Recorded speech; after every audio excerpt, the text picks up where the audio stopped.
first down. They hand off to Marlon Mack. Huge hole, 50-yard line. He's at the 40, still going near sideline. He's at the 10. He's at the 5, and he will score. Touchdown, Marlon Mack. Touchdown, INDY.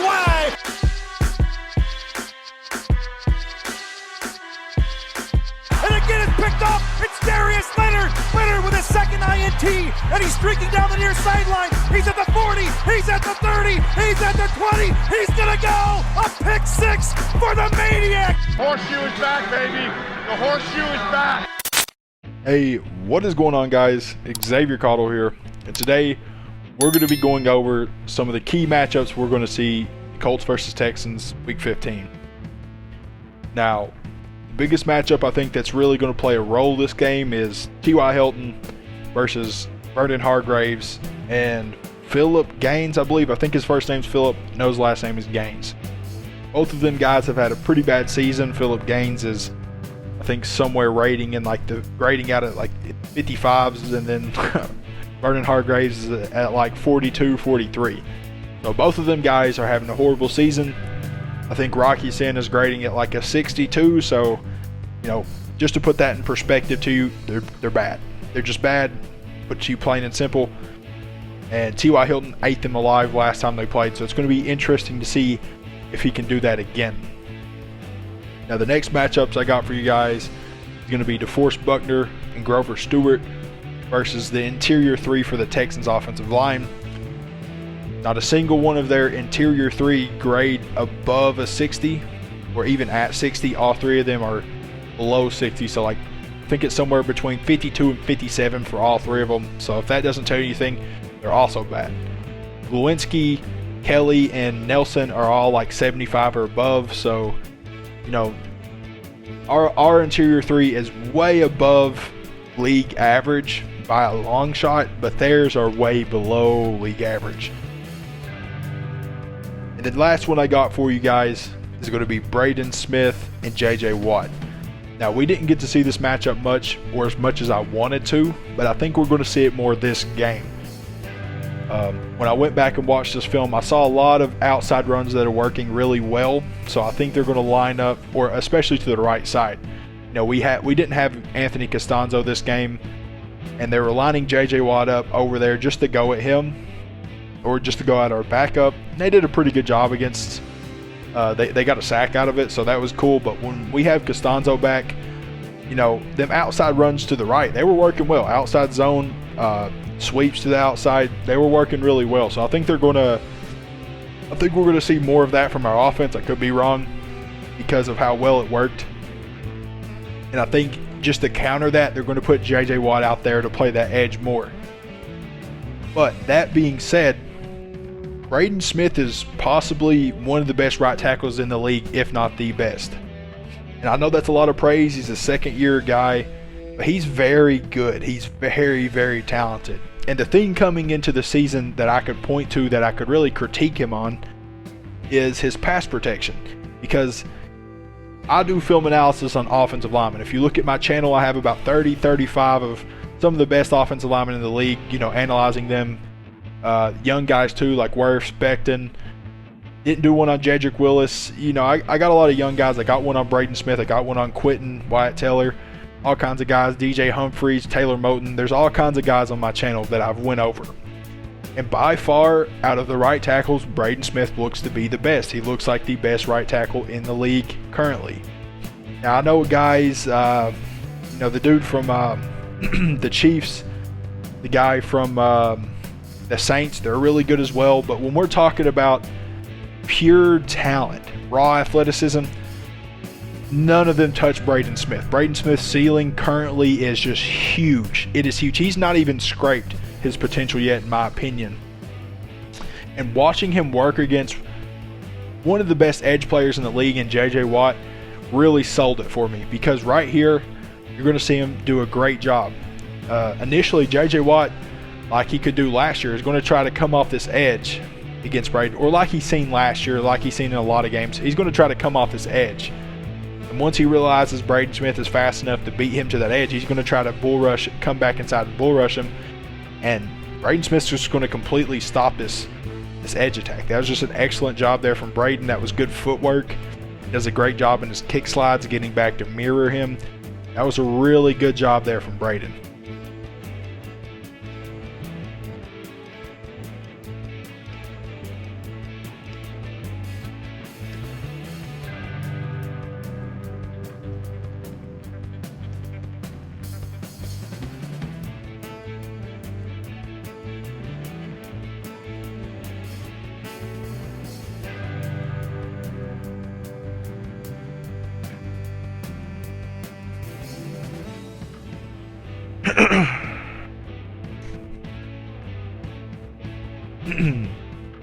Okay, so now I'm going to show you another thing I was talking about, how Braden Smith was addressing his pass protection. His biggest issue last year to me was his weak inside. He had a weak inside. People could beat him to his inside a little bit too much for my liking. He's really shored that up this year. That's not an issue anymore for him. So, you know, after he shored that up, he changed his stance. That's really helped him, in my opinion. I don't like the way it looks, but it's, you know, it's productive, so I don't care. The thing I noticed about him this game was that he's added the hop drill, or the hop technique, to his repertoire. And so is Quentin Nelson this year. So whoever's coaching this offensive line, I can't remember his name currently, they're really doing a good job. Doing a fantastic job. Right here, I'm going to show you what I'm talking about. He's going to notice JJ is going to come for this bull rush. He's going to absorb it. Hop. Hop. Hop. By the time he gets to that third hop, JJ Watt has stood completely up and he's stopped all of his momentum. Now, he gets a little bit too close to Phillip Rivers for my liking. And initially, whenever you're doing this drill, you're supposed to make contact too. You're not supposed to catch him like he does. But he still does a good job of being able to catch JJ Watt, hop back 2 or 3 times, completely stop his momentum. That's an excellent job. And I love seeing Braden Smith add something like this to his repertoire because he really needed it. He needed something he could rely on, you know, against the bull rush, because that's what was getting him beat to his inside, was people just bull rushing him and just getting to his inside. Right there, that was a great job. It's cool seeing him work on his technique the way he is.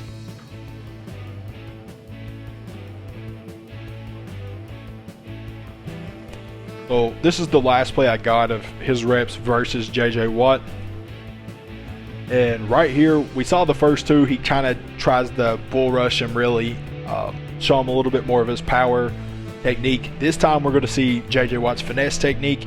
He's going to try to just beat Braden Smith to his edge, because he hasn't done it much against Braden. He's kind of lulled him to sleep with these power moves. Now he's going to try to finesse him. And right here, Braden Smith is ready. He does a great job in pass protection, getting his kick slides, you know, getting depth on his drop, and making this fantastic block on JJ Watt right here. Yeah, does a great job there and actually gets JJ Watt off balance, giving him some pretty aggressive punches that are working really well. That was really impressive to me, the fact that he can move JJ Watt around like that. Especially, you know, JJ Watt still being one of the best edge rushers in this league. A lot of people like to say he's bad now. I don't agree. He's just been injured the last couple years. He's been healthy this year. He's been productive this year. And Braden Smith, you know, sold me on a lot of questions I had for him with this game. You know, and I understand he's played really good the entire year, but he hasn't played against someone like JJ Watt. He played against Myles Garrett a little bit, but we didn't get to see many reps. We got to see a lot of reps against JJ, and he stepped up to the plate and he hit a home run this game. So now we're going to move on to the DeForest Buckner and Grover Stewart, the impact these 2 guys had on this game. Now they're going to be playing against the same interior 3, same guys that are bad, you know, they're just bad. I'm not trying to sound like a hater, they're just not good. And I mean, Grover Stewart, DeForest Buckner had their way this game, especially DeForest, but Grover was in there as well. And whenever they watch their film, they're going to think, okay, what was getting us beat? What are we not going to do? Well, they're not going to leave 74 one-on-one to reach Grover Stewart on 26 power. That's not going to happen. That's not happening a single time this next game, because watch what happens. Grover Stewart just puts one hand on 74 and blows through that hole and makes this tackle. I mean, absolutely handles up on 74. 74 didn't even have a chance to make this play. And that just tells you what I was trying to say. Grover Stewart is a much better player than anyone on this interior three for them. And that's a fact. DeForest Buckner is leaps and bounds better than anyone on their interior three. They're going to, if they want to run this ball, they got to find some way to get creative about it, because doing this will just not work. So this next play I got for you is just a really savvy move here from DeForest.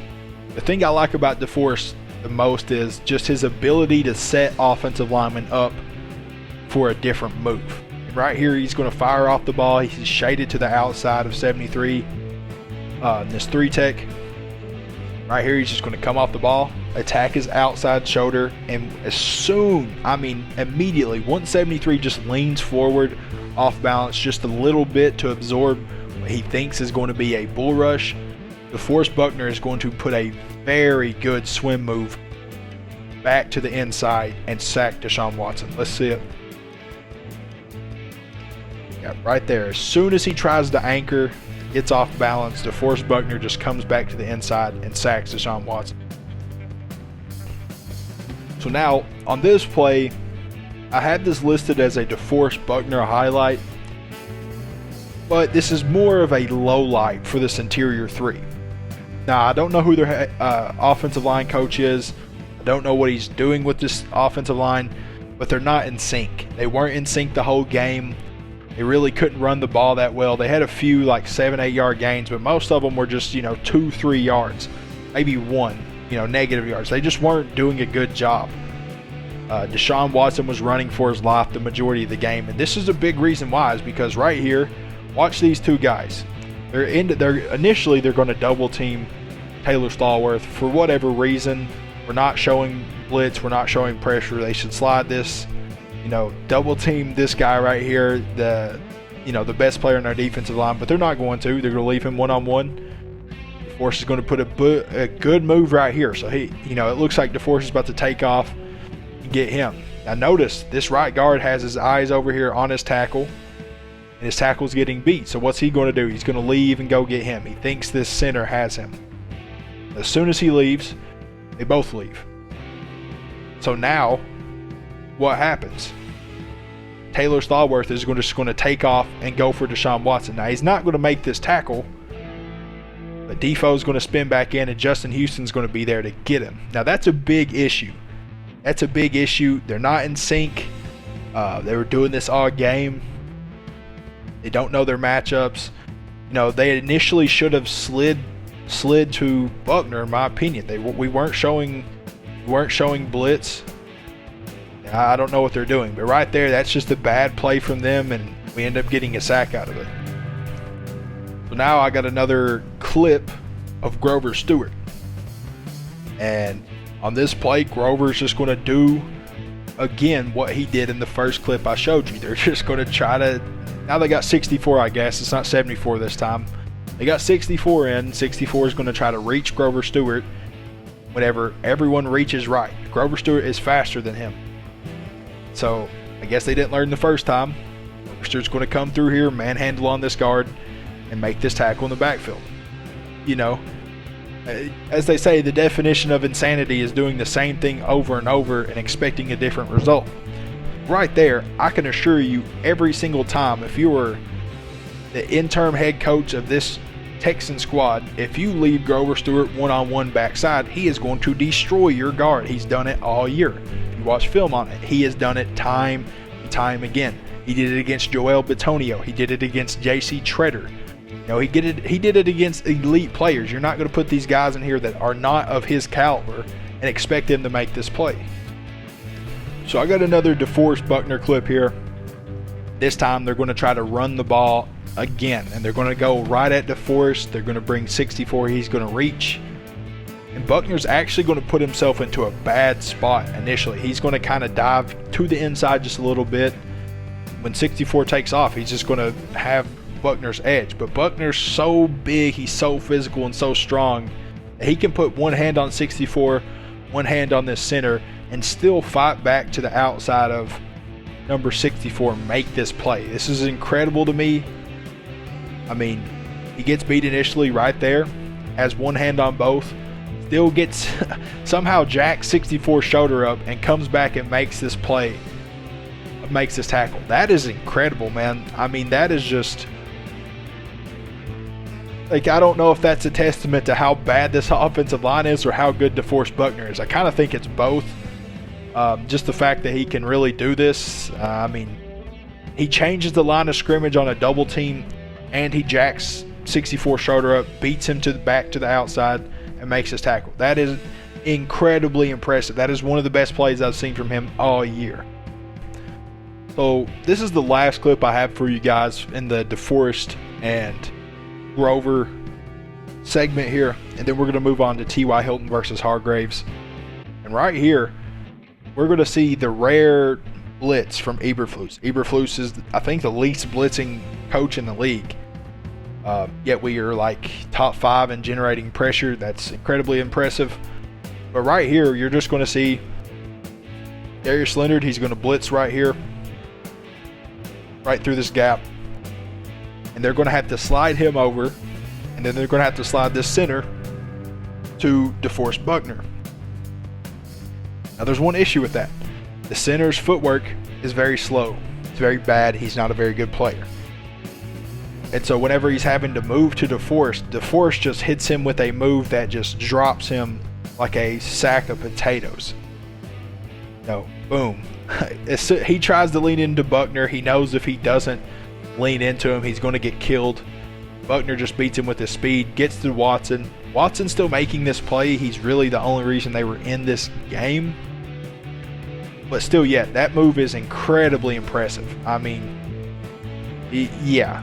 I mean, that is just leave you in the dust. I'm better than you. That's what he said. Notices he's off balance initially. Like I said, he reads body cues very well and just hits him with a fantastic move and disrupts Watson. So now we're going to move on to the T.Y. Hilton versus Hargraves and Gaines segment. Now we've already seen this game.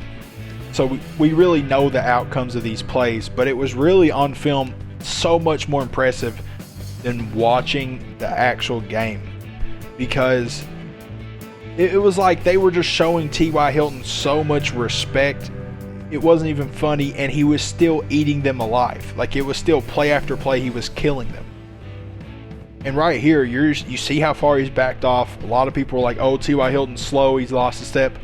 I think last game he proved that wrong, but right here, they're showing him that respect still. They don't think he's lost that step. And he's just going to run an excellent route. You know, run this curl route. 29 is not even close. Gaines is not even close to him right here. He's scared to death of the deep ball. In first play of the game, Hilton's going to come out and get a big gain against him. So now this is the second play I have for you guys for Hilton. And this is versus Gaines yet again. And we're going to be in the gun bunch here. This is a really, I love this formation. I love gun bunch. I think there's a lot of things you can do out of it. I think Gruden, the reason they've had a lot of success over in the over in Raiders camp is because they run the same formation. They run it a little differently than us, but still, yeah, gun bunch. There's a lot of things you can run out of it. You can create a lot of natural rubbing. Crossing routes work really well. And right here, he's going to see the one high safety. He's going to see him pressed up right here. They know it's man coverage. And T.Y. Hilton is just going to torch Phillip Gaines right here on a crossing route for a touchdown. Right here's T.Y. I mean, just absolutely leave him in the dust. Right there. And see that natural rubbing I'm talking about? That's a really well-designed play. Burton's coming over the middle. Gets just in front of him. Makes 29 take one step down. And, you know, that's all T.Y. Hilton needs, and he's gone.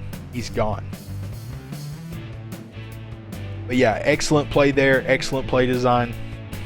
So this is the last play I have of T.Y. Hilton versus Phillip Gaines, and the next two after this are going to be him versus Vernon Hargreaves. And on this play right here, this is just a terrible job from Phillip Gaines. You know, he gets looked off by Phillip Rivers. Phillip Rivers looks to the left, to the middle of the field, pretty much the entire play, and he's creeping to the right. And T.Y. Hilton's just going to run up here. He's going to run this out route, and Phillip Gaines is going to be completely nowhere near the play until the ball's caught. And then T.Y. Hilton's going to do a great job of getting both feet down here as well. Initially, this play was called out of bounds, but then after they reviewed it, they seen that he had 2 feet down. So this is a big play from T.Y. Hilton to make this catch. And it just goes to show what I was talking about. Phillip Gaines just isn't that good. And I mean, that's his zone. That is his zone. He just gets completely left in the dust. He loses track of where Hilton is. I mean, yeah, he comes over and puts a decent hit on him, but still, yet, what does it matter? He's already got his feet down. He's a sure catcher. You can't give T.Y. Hilton the chance because he will make the play. So this is the first play I got of T.Y. Hilton versus Vernon Hargreaves. Now, we have him lined up on the inside here. Where trips right, tight end left. And this is just a really great route from T.Y. Hilton. Now, Phillip Rivers sees this guy at the goal line, way back here, cover 1. And immediately he knows. He sees the press here. He sees the press here. He sees this guy playing back on Pascal. He knows this is possibly a blitz package 1, or this is just cover 1. You got 2 possibilities here. But he knows that what T.Y. Hilton is going to run against this guy right here is going to get him open. He knows this corner isn't good. He knows this matchup is favorable. And you can watch and see it. Vernon Hargreaves just gets absolutely dusted. Look how much separation T.Y. Hilton has. I mean, a toddler could make that throw. That is just T.Y. Hilton running an excellent route, dusting Vernon Hargreaves, who's just nowhere near the caliber of a player he is. And if they want to win this game, they can't leave Vernon Hargreaves on the island like this one-on-one very often. So this is the last play I got for you guys. And this is him versus Vernon Hargreaves yet again.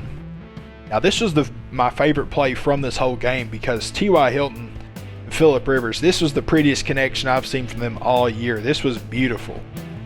And so what's going to happen is T.Y. Hilton's going to take off like he's running this streak or this kind of fade route. And he's going to fake like he's going to stop the curl route, which is going to get Vernon Hargreaves off balance. And then he's going to take back off again. And then Phillip Rivers is going to throw this back shoulder, put it exactly where it needed to be. T.Y. Hilton's just going to turn around and catch it. You can see after the play, he starts jumping up and down. This was beautiful, man. This was just an absolute beauty of a route and a great throw from Rivers. Boom, catches it back shoulder perfectly. And the reason it works so well is because, you know, he turns his head around there at the end. That's an issue. Watch Hilton. Boom, makes it. Knows the ball is coming back shoulder and catches it. That's just an excellent route. You do not get better than that. You do not get a better throw and catch and route combo. That is just pretty. And it's been a while since I've seen that from Hilton, so I was really excited to see that this game. I cannot tell you the elation I have just from seeing T.Y. Hilton balling out again, man. He's a beast. He's one of my favorite Colts ever, and it's been, you know, I watched him my whole life growing up, so it's been a treat to see him really have this kind of resurgence later in the season here, because a lot of people, kind of including myself, thought he was done. I thought, you know, we've seen the last of his good days. Now I'm starting to question that, and I think he's going to be back on this team next year for sure. But yeah, that's all the plays they got for you guys. There are going to be some really good matchups. You know, on paper, we should roll them, man. We should kill them. It really shouldn't be close, especially after we saw what we just did against a Raiders defense that is just better. You know, personnel-wise, they got more. I know they got J.J. Watt, but the Raiders secondary is better. The Raiders linebacker core is, you know, somewhat better. The only thing the Texans have is just a front. You know, that's all they got. They got a good defensive front. Other than that, the Texans kind of lack. And we were still able to run the ball. We were still able to pass the ball on the Texans.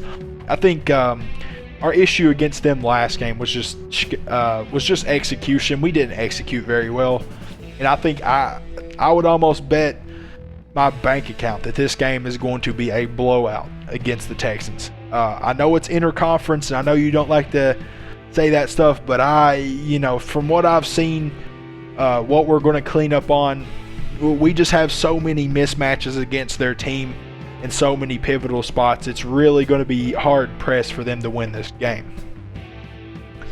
But that's all I got for you guys. If you're still here, I really appreciate you being here.